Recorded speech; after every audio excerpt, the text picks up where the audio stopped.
காசியில நிறைய பரிகாரம், காசியில ஏகப்பட்ட விஷயம் இருக்கு. எல்லாரும் அன்னபூரணி, எல்லாரும் பிச்சை எடுக்கிறது. ஒரு வாஸ்து பார்க்கறது திருச்செந்தூரை மடிப்பிச்சு, நீ வாஸ்துக்காரரா ஜோசியரா? திருச்செந்தூரை மடிப்பிச்சு எடுத்து திருச்செந்தூரே ஆளாளுக்கு போய் மடிப்பிச்சு எடுத்து சரி, இதுக்கு வேற என்ன பரிகாரம் இருக்கு? ஜாதக கட்டத்துல அவங்களுக்கு எங்க சொல்யூஷன் இருக்குன்னு இருக்கு. சரியா? அப்ப இவங்களுக்கு வாரணாசியில பரிகாரம் சொல்லி வம்சோத்கர ஈஸ்வரர்னு வாரணாசியில் ஒரு கோயில் இருக்கு. இது எந்த சந்துக்குள்ள வேணாலும் கண்டுபிடிக்க முடியாது. ஏன்னா சில கோயில்கள், அந்த படித்துறை ஒட்டி இருக்கக்கூடிய கோயில்கள் சிலருடைய கட்டுப்பாட்டில் இருக்க யாரும் உள்ள போக முடியாது. அவங்க இண்டிவிஜுவலா வச்சு பூஜை பண்ணிட்டு இருக்கிறாங்க. வம்சோத்கர ஈஸ்வரர்னு கோயிலே ஆக்கிரமிச்சு வச்சிருக்கிறாங்க நிறைய கோயில்களை. புரியுதா? அங்க போய் அவங்களுக்கு பரிகாரம் செய்யணும் இந்த வம்ச தோஷம் போறதுக்கு. இது உடனே எல்லாருக்கும் அந்த அங்க தேடி போயிடக்கூடாது.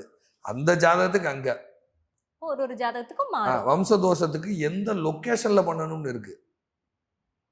இப்ப எங்க தொலைச்சோமோ அங்கதான் நம்ம தேட முடியும். முன் ஜென்மத்தை எங்க தொலைச்சு தான் நாங்க வந்திருக்கிறோம். அப்ப இது எங்க போனா அது சொல்யூஷன் வரும். அதை வச்சுதான் பரிகாரம். சும்மா எல்லாரும் பரிகாரம் சொல்லி அப்படிலாம் கிடையாது. என்னுடைய பரிகாரம் வேற வேற டைப்ல இருக்கும், வேற வேற டைமென்ஷன்ல இருக்கும்.